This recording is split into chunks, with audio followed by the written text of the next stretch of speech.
superstar na si Han Zihao sa mundo ng boxing. Bituin ng Thailand na si Sasongkul. Pinalo niya ang matigas na lalaki ng China na si Wang Yuan. Pareho silang umabante sa finals. Susunod, magkaharap na naman ang dalawa. Ang huling nagwagi ay ang 65 kilo na gintong sinturon. Ang ikalimang quarterfinal spot. Ang mga bituin ng Thailand ay nakipaglaban sa mga mandirigma ng Ukraine. Sino nga ba naman ang mag-aaki ng karangalan na makapasok sa quarterfinals gamit ang kanilang lakas? Ang pangwakas na hamon para sa isang quarterfinal spot. Malapit na itong magsimula. Malapit nang magsimula ang huling laban. Ang susunod na quarterfinalists ay mapipili mula sa dalawang ito. Balikan natin ang kanilang mga nagawa. Ang manlalaro ng asul na panig ay si Alexander mula sa Ukraine. 173 cm, 22 taong gulang, 18 laban, 16 na panalo. Ang kanyang kalaban sa pulang panig ay si Sasongkul mula sa Thailand. 170 cm, 32 taong gulang, 81 fights, 66 panalo, 5 loss.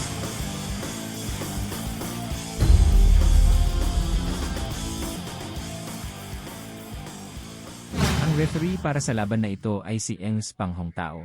May kahilingan.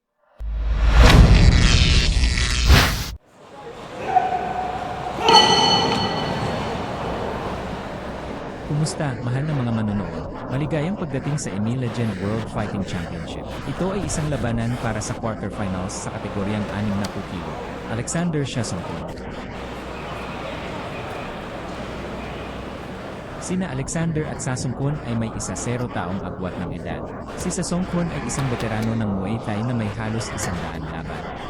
Ngunit 32 taong gulang na siya. Sa mga tuntunin ng karanasan, si Sasongkul ay may kalamangan pa rin. Ang taas ni Alexander, mayroon itong 3 sentimetro na kalamangan. Okay, umiwas lang si Sasongkul. Ito ay matapos ang boxing ni Alexander, isang malawakang pag-atake.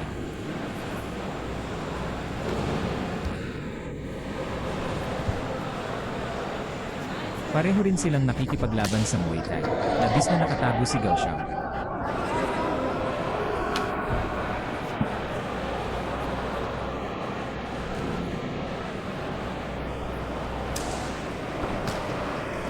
Pareho silang naglalaro ng mga paa na nagwawalis ng sipa.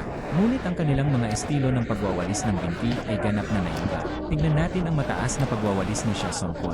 Lalo na sa pagwawalis ng mataas patungo sa ulo. Ito ay lubos na nakatago. Dahil ang buong itaas na bahagi ng katawan ay may napakababang pagkiling. Walang pagkiling, at ang distansya ay halos kapareho ng isang laban sa boxing. Dapat itaas ng Alexander na ito ang kanyang mga kamay.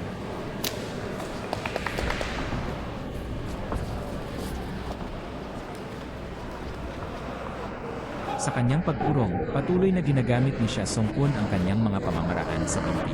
Ito ay isang tunay na dagok sa laging pagsasara ni Alexander. Ito ay isang pamamaraan ng sipa na umaangat sa hangin.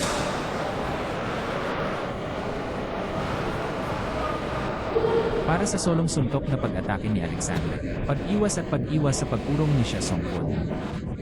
Lubhang may kakayahan. Tumalikod at itulak pabalik. Tumalikod at sipain ang iyong binti. Marami kaming nakitang mga manlalaro ng Thailand. Para sa mga taong ito, gusto nilang yumuko ang kanilang mga braso at yumuko. Paraan ng pagtatanggol laban sa mga suntok. Madalas siyang gumamit ng mga kunwari para magkunwaring nagmamadali. Pagkatapos ay sinaktan niya ang kanyang mga tuhod. Tingnan natin si Sasongkul.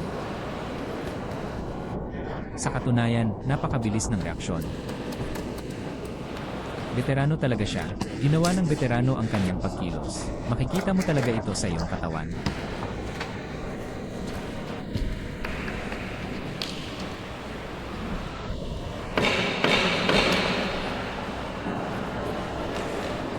Napakalinaw ng kontra-atake.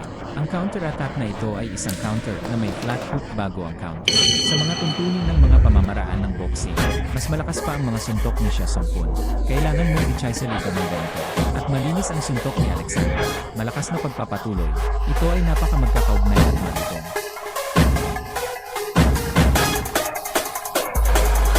Tignan mo, nalampasan pa rin ito ang kanyang depensa na braso.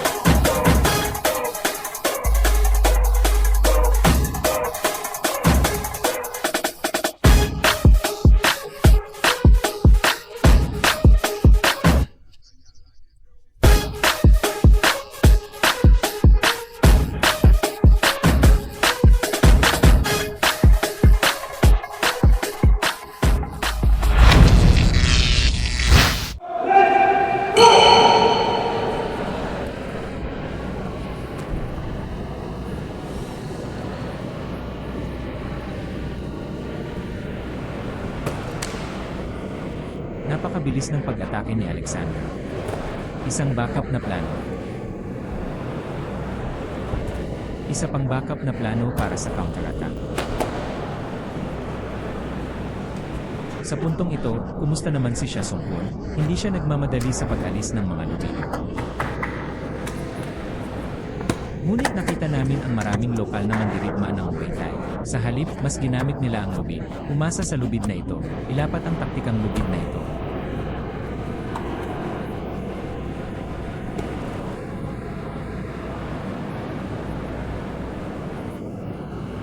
Sa ngayon, mahinahon pa rin ang pagmamasid ni Xia Songkun. Magkaiba talaga ang ugali ng dalawa sa isa't isa. Medyo mas mataas ang support frame ni Alexander. Malawak at malawak. Ngunit ang isang ito, si Xia Songkun ay matapang at walang pigil. Paano naman si Xia Songkun? Umabot pa sa mas malayo pa sulong, humawak ng higit pa. Gayunpaman, hindi ito nagbibigay ng gaanong proteksyon para sa ulo mismo. Tignan mo siyang nagtatanggol sa ganitong uri ng estilo.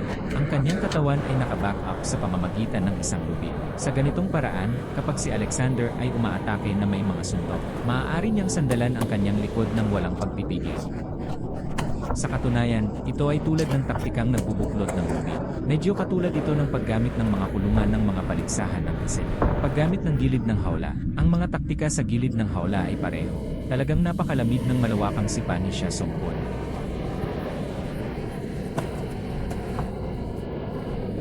Sa tuwing hinahawakan ni Xia Songkun ang kanyang binti sa likod, lahat sila ay umaakyat pataas sa pamamagitan ng pag-flip pataas.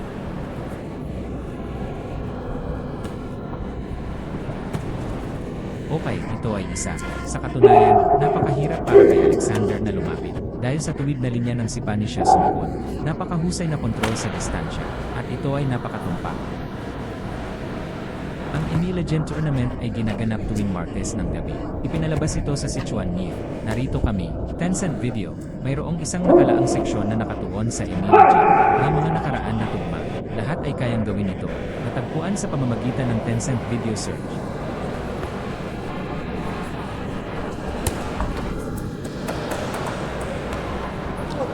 Xia Songkun's jab sa unang kamay. Pinagsama sa pamamaraan ng kick-off na ito, may epekto pa rin ito.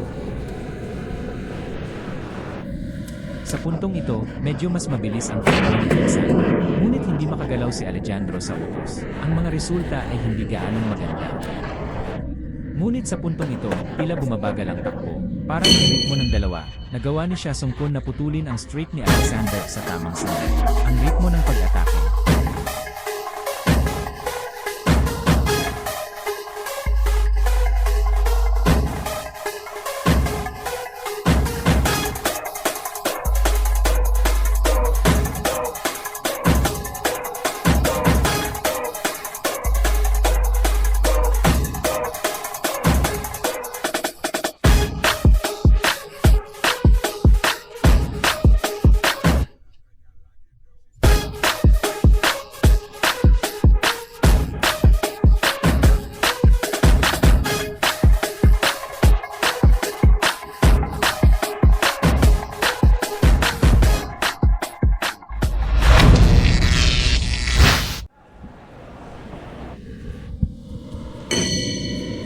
Sige, ikatlong round para sa magkabilang panig. Asul na panig Alexander. Ulang parisukat, buhangin, painkod. Ginagamit ito ng Xia Songkun na ito nang may patak sa sinturon. Pagkasira ng balanse sa pagitan ng mga kalaban. Isang pantulong na pagkilos para sa pagsasagawa ng iba pang mga paggalaw. Siya ay isang napakabihasang manlalaro. Dahil ang mga pagbagsak ng sinturon ay nangyayari sa mga aktwal na tugma. Hindi ito nagdulot ng epektibong pinsala. Ngunit kung minsan, sa malayo, sa malalim na distansya sa pagitan ng dalawang panig ng yakap. Pagkatapos ng isang paghagis ay nakakagambala sa balanse ng kalaban. Maaari mong ipagpatuloy ang paggamit ng iba pang mga pagkilos o sundin ang mga suntok, tuhod o paa. Ito si Xia Songkun, ang sipa na ito. Sa mga tuntunin ng kontrol sa distansya, nakaranas pa rin siya. Sa totoo lang, si Alejandro na ito, hindi madaling pumasok sa loob. At sa saklaw ng kontrol ni Xia Songkun, napakalinaw ng mga kontrol. Ang bawat pagkilos ay napaka-epektibo. Kontrolin ang iyong distansya. Tignan mo, ngayon lang ay may isa pa. Kapag nais siyang hamunin ng kalaban sa isang suntok na labanan, ang isa na may ugoy sa ulo mula sa pagkahulog ay nahulog sa lupa. Ilagay ang opensibang ritmo ng kalaban sa buong. Nawasak ito. Patuloy na sampal collapse. Tuloy pa rin ang laban. Marami pa rin napanatili ang labis na tibay ng magkabilang panig. Lalo na't ang opensibang ritmo ni Alexander ay hindi kailanman bumagal mula noong unang laro. Tungkol naman kay Jason Kun, kahit wala siyang ganoong kalaking pisikal na reserba, hindi rin siya kumonsumo ng ganoon karami. Una, mas sinusuportahan ng lubid ang iyong balanse. Ang pangkalahatang dalas ng output ng pagkilos mismo ay hindi masyadong mataas. Sa kabila nito, ang bilis ng pag-uusap sa pagitan ng dalawang panig ay parin. Jason Kun's two-hand strike. Tingnan mo, ito ay isa pang sandali kapag ang kalaban ay nais na gumawa ng isa pang galaw pagkatapos ng two-hand strike. Agad siyang nahulog muli, ilagay ang likod na bahagi ng kalaban. Nasira ang buong layaw. Tingnan natin ang kaliwang tadyang ni Alexander. Sinipa na siya ni Jason Kun na namumula at namamaga ang bala. Mabigat pa rin ang sipa.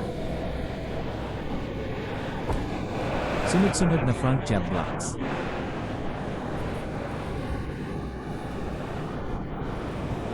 Ngayon lang, gumawa si Alexander ng patuloy na paglipat na nakalink sa tuhod na katulad ng 27 jiao, Jason Kun, at bumalik na may makatarungang ekspresyon.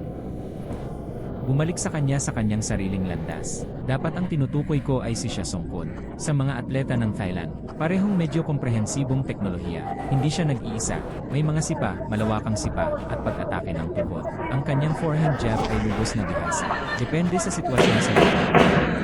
Isang manlalaro na makatuwirang bumubuo ng kanilang sariling mga taktika. Napakatalino, napakamaalalahanan. Sige, tapos na ang laro. Sino kaya ang makakapasok sa quarterfinals ngayong gabi?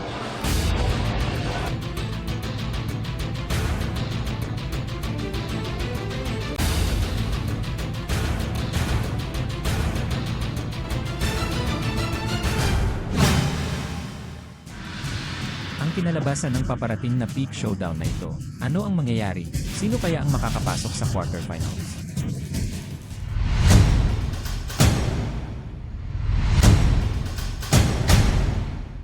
Nanalo si Judge No 1-30 tandang bawas 27. Nanalo ang referee No 2-30 tandang bawas 27. Nanalo si Judge No 3-30 tandang bawas 28. Nanalo si Judge No 4-30 tandang bawas 27. Nanalo ang referee No 5-30 tandang bawas 28. Ang pinakamataas na showdown na ito, nang inibabaw ang World Cup. Binabati kita mula sa Thailand, Jason Kun.